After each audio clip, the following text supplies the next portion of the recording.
Well, greetings, people of the internet. Unky Joe here, Unky Joe's Playhouse. Today, I just keep finding new love for my Synology NAS, and today we're going to discuss why that is.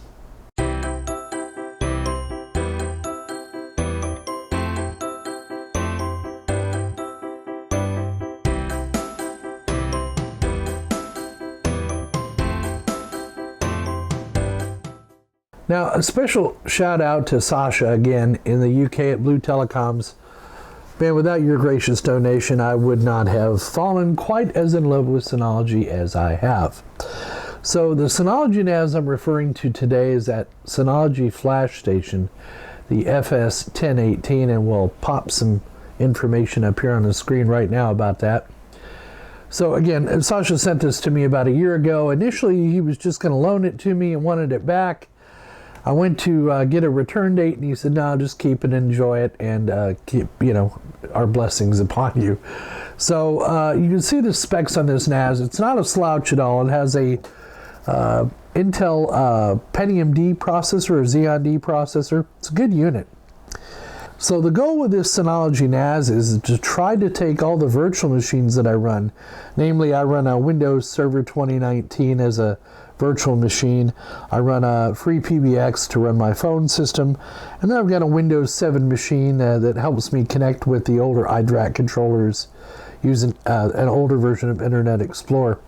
So I needed those three virtual machines to be up and running on this Synology. The idea was to take them off of these higher end enterprise level servers that tend to gobble up a lot more electricity than the Synology does, put them on there as a virtual machine and leave them running.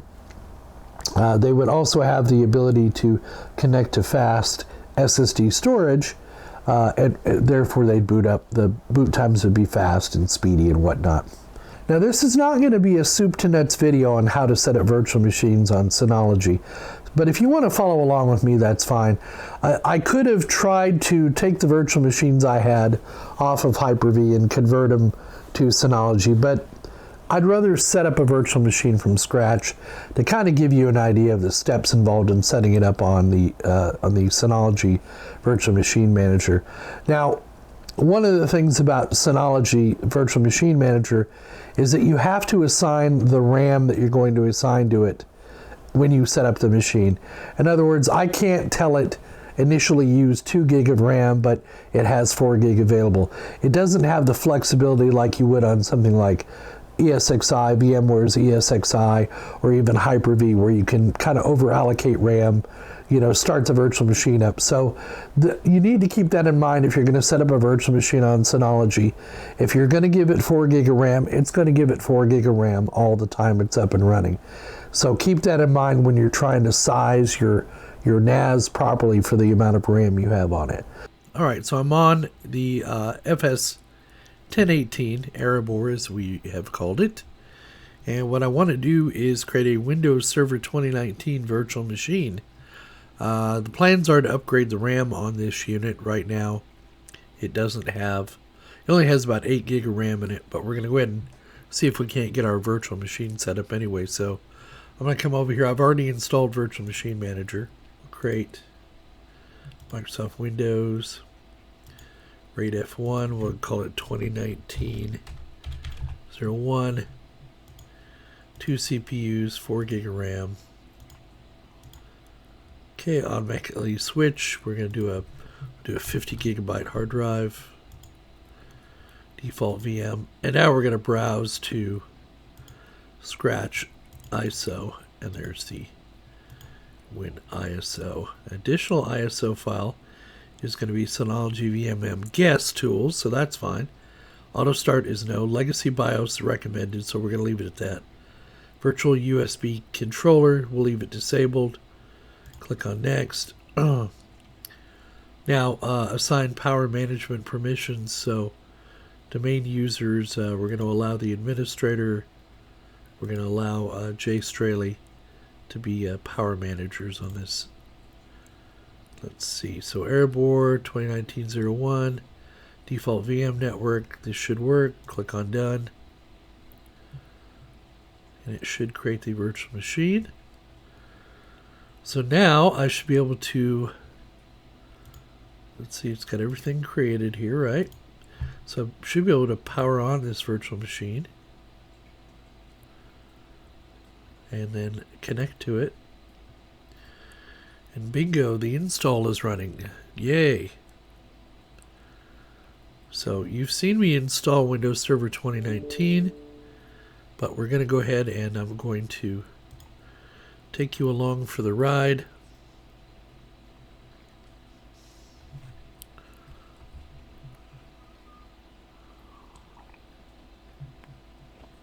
Now I've elected to put my virtual machines from my production network, which is Unky Joe's Playhouse or Middle Earth, whatever you want to call my domain, over in the FS-1018 because one, it has a slightly more powerful CPU, and it's going to have fast SSD storage, or it does have, and we're going to increase the RAM. So this Windows 2019 server will be in addition to the Synology directory server is the plan, and this will run my Windows deployment. It'll run some other stuff that I like to use from Windows.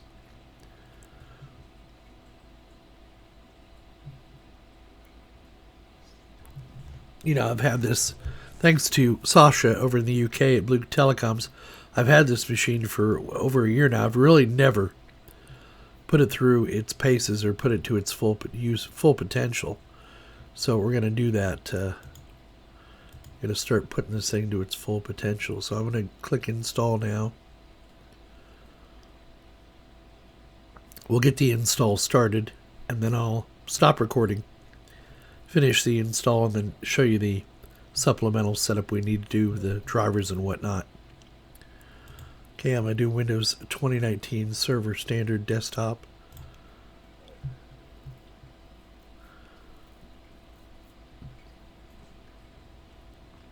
I accept the license terms. You know, I'm wondering if I need to stop and install the trial version of Windows Server 2019. In fact, just to be safe, I think we'll go ahead and do that. So I'm going to go ahead and I'm going to shut down this virtual machine, and we're going to use a different ISO for this. All right, so I've changed the ISO file, so let me go edit this and point to the new ISO file. And it's on Scratch under ISO, and I'm going to use this one up here, which is the eval of Windows Server 2019. Tell it OK. Now let's go ahead and power it on, and we'll wait for it to, and we'll connect. Okay, now it should be loading the 2019 server evaluation ISO files. All right, so we're at the setup screen, so let's click on Next. Install now, and there we are. So now we'll get the evaluation copy instead of the regular copy. I keep forgetting I'm not a Microsoft partner member anymore. Decided not to re-up my partner membership. So these are virtual hard drives, so we'll go ahead and install it there, and we'll let Windows install. All right, so we're going through our first reboot. So just see how everything's going over here, and we can see how much of our CPU and RAM it's taking on the host. Not too bad. Going to actually bring up the resource monitor on the Synology just to keep a look at it, and we'll come back and check that. So we get about 51% utilization on our CPU. We got about 71% utilization on our RAM. That's a good reason we need to upgrade our RAM on this.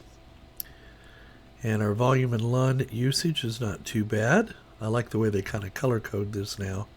Makes it a whole lot easier to read.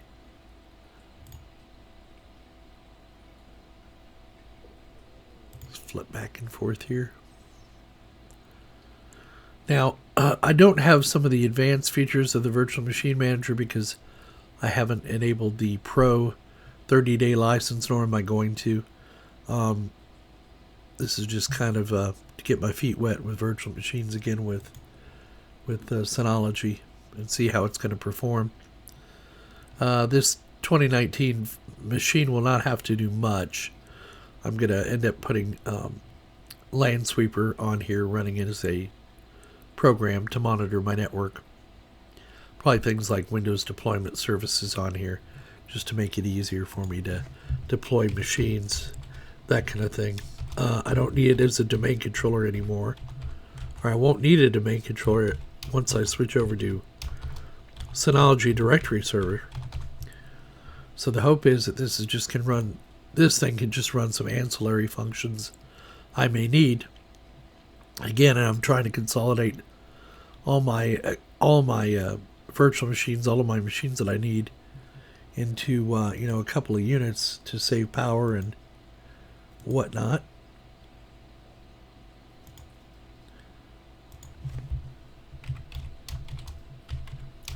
And I'm doing all this from the seat of my pants, just to see how hard or how easy it is to set up a virtual machine on Synology. The speed's not bad. I'm not complaining. It's no slower than normally setting up a Windows Server 2019 server so far.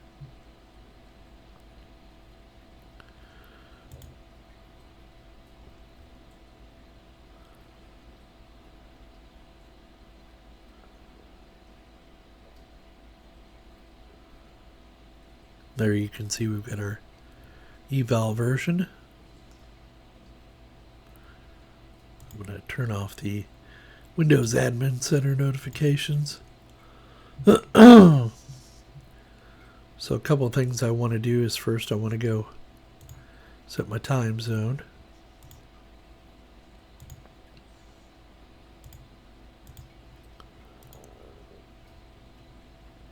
Go ahead and refresh that. I'm going to turn off the enhanced configuration for Internet Explorer. So it sees that it's running it under QEMU as the virtualization. Now what I'm really curious to see is if the tools, VM tools are there. So what I want to see is under Properties and Device Manager. Yeah, I don't see it. Well, it sees the hard disk. I just wonder what these devices are, and I'm wondering if I need to install devices or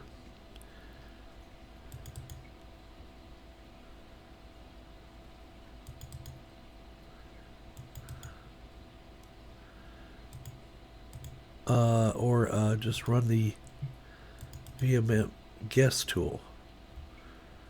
All right, let's try that first.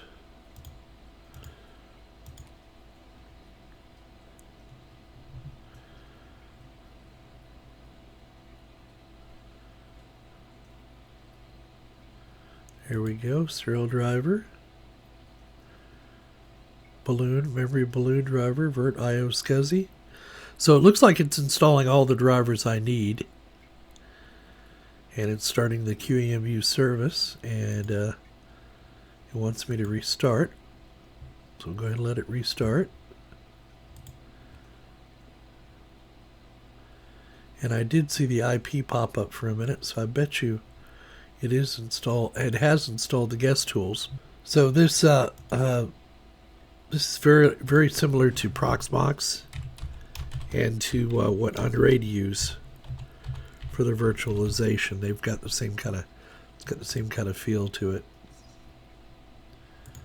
Let's see. Yeah, I'm still not seeing my host IP, but that'll come in later. Let's see if it's, yeah, it sees mid-earth, so we'll tell it yes.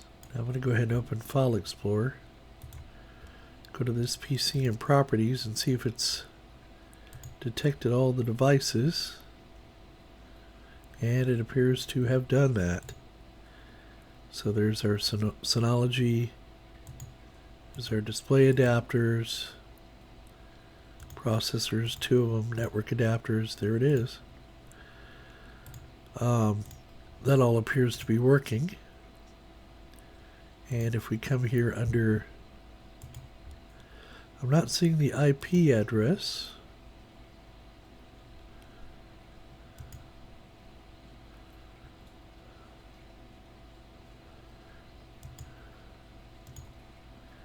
Interesting.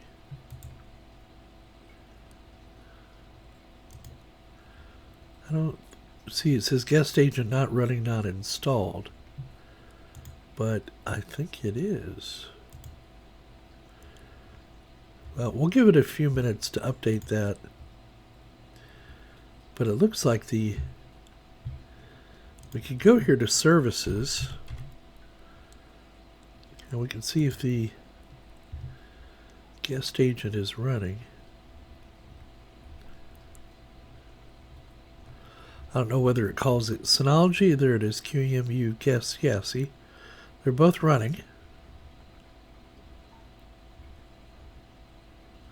Alright, we'll give it a few minutes and hopefully it'll update.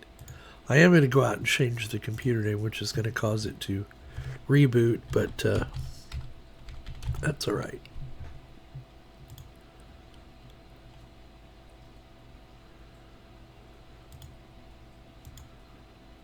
Go ahead and restart it.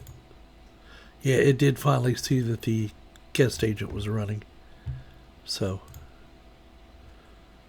we'll let it reboot, and then I'm going to start doing updates.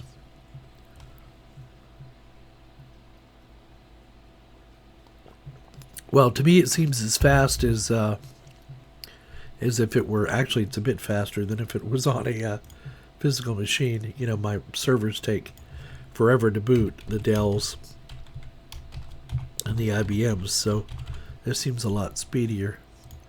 Now, stability, it should be fine. But keep in mind, I am running Synology 7 Beta, but it appears to be working okay.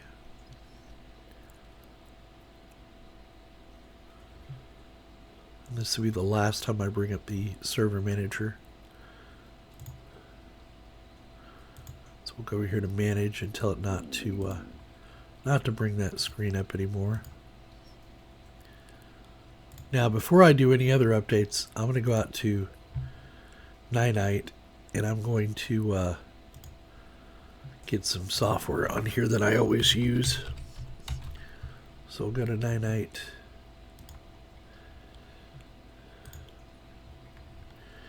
And we'll get Chrome. We'll get Windows Stat. We'll get, let's see here. Notepad++, WinFCP PuTTY. We don't need Handbrake. We do need 7-zip. I love 7-zip. You know, some people prefer WinRAR. I just love WinZip. Or 7-zip, I'm sorry. So I'm going to go ahead and run it.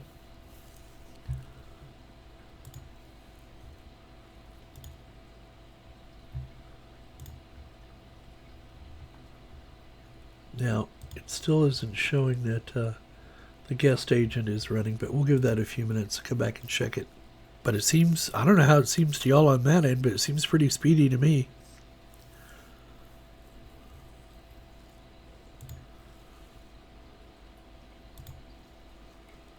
Yeah, that memory utilization, I figured that would be, I figured that'd be pretty high. CPU's not bad. There we go. Now it's showing the guest agent is running. So we're getting some stats. And I don't know what the protocol is, whether to change that E1000 network adapter to a virtual network adapter. We'll worry about that later.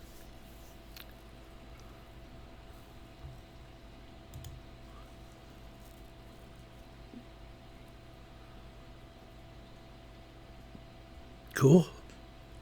So it's installed all the apps. So now let's go see if we can get some Windows updates done.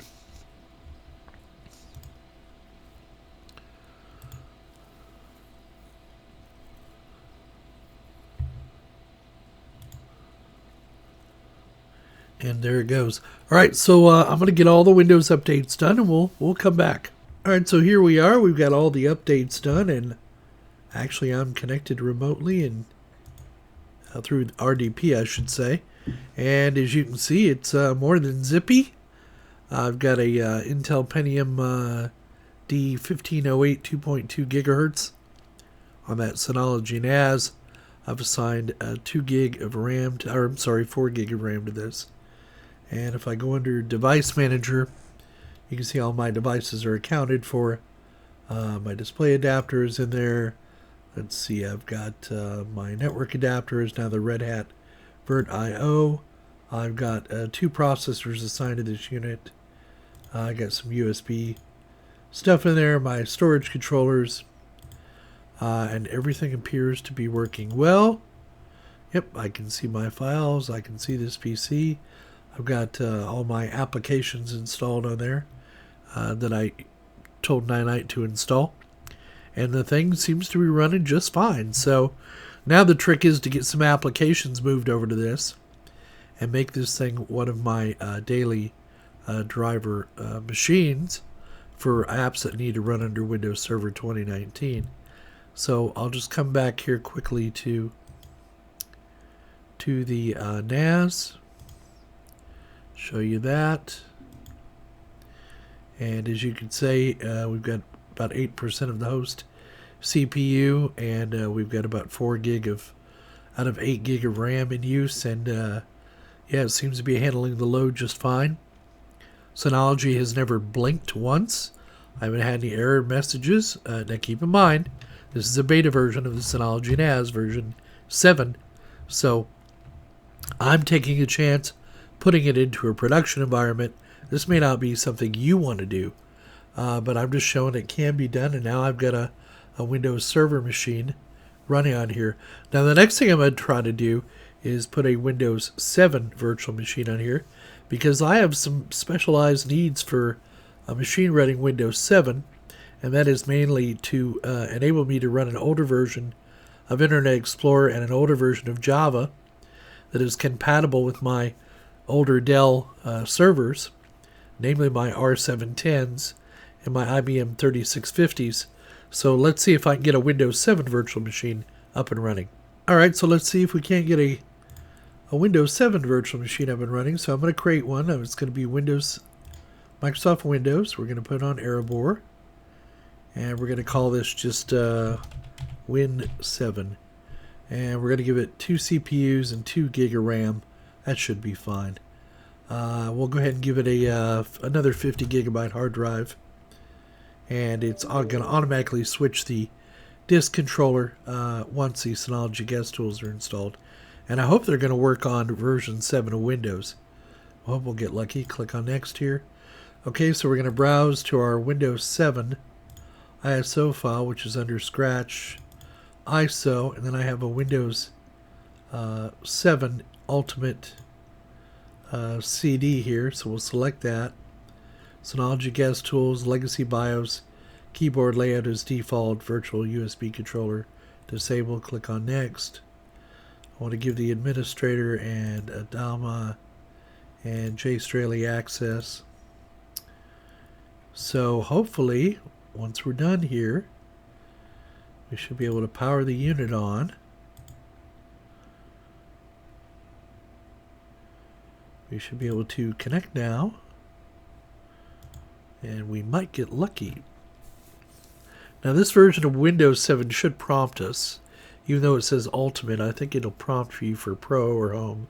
We'll see. And then I'm going to have to find a key to use on this, or run it without a key, one of the two. I have an OEM key, but I don't think that's going to work. But we'll find out. Now I only need this machine during certain times when I'm doing some work on in my lab, so we'll just do a default install on this. I'm going to go ahead and install now. See if it gives us the option of choosing what version of Windows 7 we want to run. And yeah, we'll just do Windows 7 Pro. Click on Next. Boy, it's been a while since I've run Windows 7. I miss it. I don't know about you, but I miss Windows 7. So it's seen the virtual drive, so we'll go ahead and we're just going to tell it to install it to that 50 gig virtual hard drive. Okay, so we'll let this run, get it installed, and then we'll come back. Alright, so we've got Windows 7 installed, so let's see if it'll install the tools. It'll be interesting to see if it supports this version of Windows 7. You don't know till you try, you know? Okay, so far it's running. let's see if it installs. Took it a good while to come up. Alright, we're going to tell it yes, give it permission. Probably won't work with XP, but that's okay. Well, it looks like it's installing the Red Hat I/O drivers.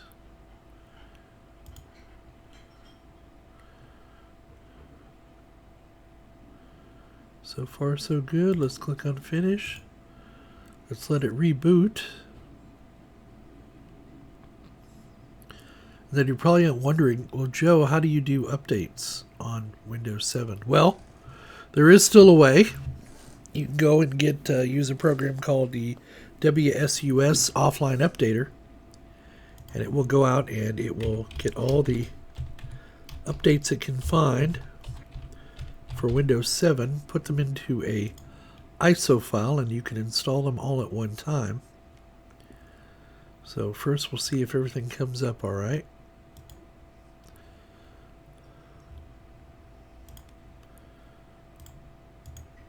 So let's go to our properties and check our device manager. Yeah, it all looks good so far. Storage controllers are on there. Display adapter looks good. Alright, so the next thing I'm going to do is go out and get the Windows updates. Let me show you how I do that. So the last version of this Wsus Offline Updater that supports Windows 7 is version 119. So you download it as a zip file. And then what I like to do is come over to Legacy Windows, and we're going to use Windows 7 or Server 2008. We're going to do the x64. We're going to verify download updates, include C++ runtime, include service packs, and I'm going to have it create ISO images. It's very important you do that. Otherwise, you're going to have a lot of files out there that you're not going to know what to do. What this will do is create one ISO image that you can just then mount on that unit and run the install. So I'm going to go ahead and click on Start. Now this is going to go out to the, and it's going to tell me this is an older version, a newer version is available. No, I don't want the new version. And then you're going to see it's going to go out here and it's going to try and find all the available updates it can find for Windows 7. It may or may not find them all. Just let this run. It's going to put them into an ISO file, and I'll show you what to do with that when it's all done. So now that I've let that program run to completion, in the ISO folder on that where the program is stored, if I go in there, I'll see I have a Windows Wsus Offline -W61-X64 ISO file. It's 5 gig in size, so I'm going to copy this, and I'm going to paste it onto my scratch drive into the ISO folder and paste it there. And then what I'll do is I'll go into the Windows 7 virtual machine that I've created on the Synology NAS, and I will mount that CD. Now I don't know that I can do that from within the virtual machine. We're going to give it a try here, but we'll let the file finish copying.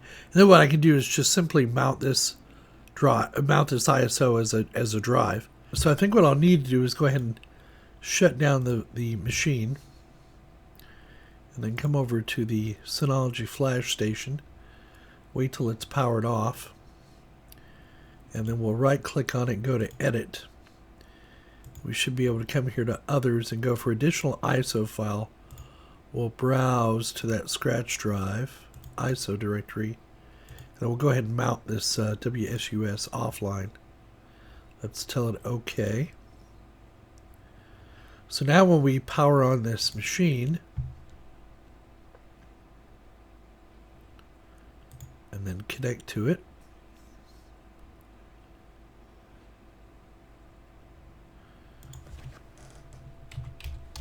go ahead and log in with our super secret password.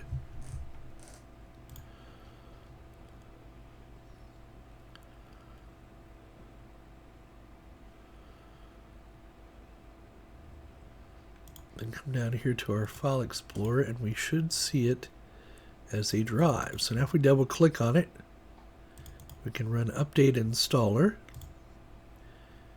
And it'll tell us it's going to update Internet Explorer 11. And let's see. I'll accept the defaults, click on Start, and let it run. And the trick to this is just to let it run until it finally tells you no more updates are available. It may need to run 3 or 4 times, but it is the most complete way that I know at this time to get all your Windows 7 updates installed and make Windows 7 as secure as you can. So just let this go through and run as many times as it needs to until it finally tells you it's done. And when it does that, I'll take another video of it. I'll take a picture of that and show you what that looks like. For now, I'm just going to let it run. Well, so here we are. So it finished at 3:59 p.m. Well, actually, 3:58 p.m. It's now 3:59 p.m.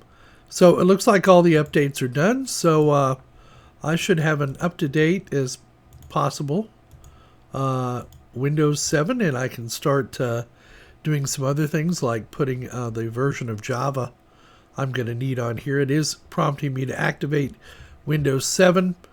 You can run Windows 7 without activation. It'll keep running. It's just going to annoy you.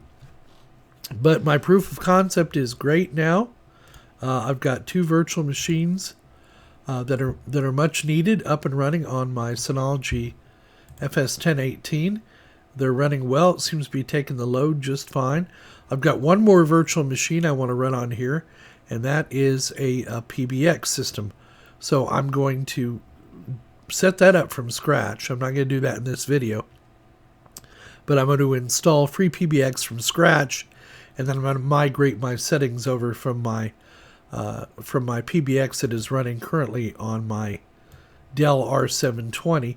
What I'm trying to do is take all the tasks that those larger servers were doing, put them onto the Synology flash station, up the RAM on this so that I've got plenty of RAM to handle these virtual machines. In addition to the other tasks this machine has to do. So this proof of concept has shown me that this Synology NAS can more than handle the load that I'm going to be putting on it. And what a better way than to test a piece of beta software than to actually put it to work.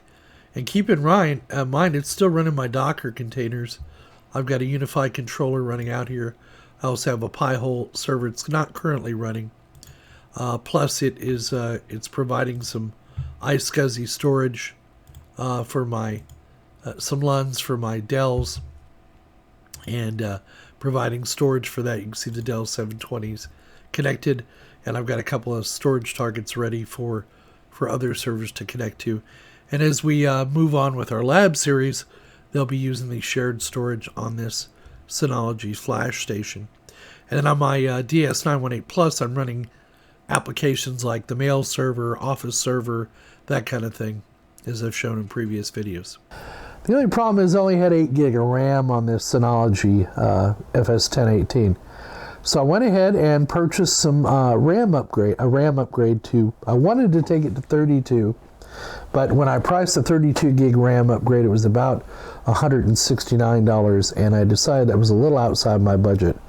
So I found some Crucial RAM, and oddly at the time when I found it, the RAM was $75, so I put it into my wish list on Amazon, and a couple of days later I got a notice that the RAM had dropped down to $69. So I went ahead and pulled the trigger on it, put 16 gig of RAM in there, as you will see here in a minute, and bing bang boom, my FS-1018 can now run multiple virtual machines. So now on this Synology FS-1018, we've been able to take it to DSM version 7 beta. It's been running remarkably well now for a couple of weeks. I haven't had any trouble with it. I am able to now run multiple virtual machines on here because of the RAM upgrade. So I give the Windows Server 2019 image 2 gig of RAM, free PBX has 2 gig of RAM, and the Windows 7 machine has 2 gig of RAM. And then if I wanted, I could run some more VMs on here. The VMs that I use is my daily drivers for Unky Joe's Playhouse to run my phone system, that kind of thing, do some other tasks. Now, in addition to that, I'm running Pi-hole DNS as a Docker container on this NAS, and I'm running the Unify software in a Docker container. So I've got a lot of stuff going on with this NAS. And then in addition to that, I have two 1 terabyte drives in there in a RAID 1 array. 1 terabyte SSD drives, I might add. Those were donated by Sasha as well. And I use those as my video editing drive. So I have a 10 gig connection to my workstation through the 10 gig Unify switch, also donated by Sasha, and have that connected to the FS-1018 and use that as my storage for my video editing rig. And let me tell you, it's plenty fast. Very fast. It keeps it very well. Like I said, I've had zero trouble with this Synology Flash Station 1018. So luckily the RAM upgrade went off without a hitch. I was a little concerned there about whether that RAM was going to be compatible or not. But as you can see, it sees 16 gig of RAM now without any trouble at all. It's the Intel Pentium D 1508, 16 gig of RAM. So those two 8 gig sticks worked. And then the other thing is I've been able to, so just to let you know, I've got a couple of Docker containers running here. So I've got my Pi-hole server and my Unify controller 6.0.23 up and running. And then I have virtual machines.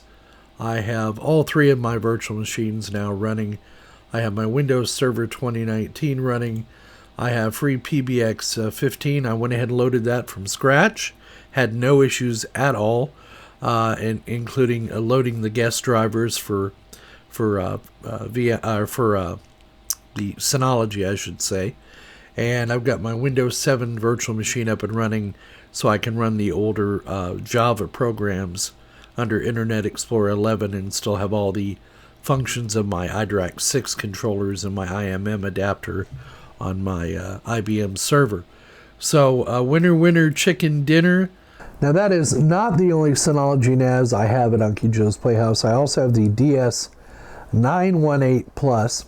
Now I'm not going to upgrade that to DSM-7 until that comes out of beta, because that is kind of my daily driver. It's where I store all my media files and Unky Joe's Playhouse archives and that kind of thing. My program installs, that kind of thing. But I'm kind of rethinking how I have my storage set up at Unky Joe's Playhouse, but I'll clue you in on that later. And it may be that I actually end up selling that DS918 Plus and using a different solution for my storage here at Unky Joe's Playhouse. But I'm also running a mail server on that NAS, that DS918 Plus. So that would require me to move that over to the FS-1018. So we'll see how that works out. But the whole deal behind this video was to show you how flexible and versatile the Synology NAS can be, for whether it be for your home network or for your small business network. Very flexible indeed, very powerful. I'm running, like I said, 3 VMs, 2 Docker containers. I've got file storage on there for my video editing, etc.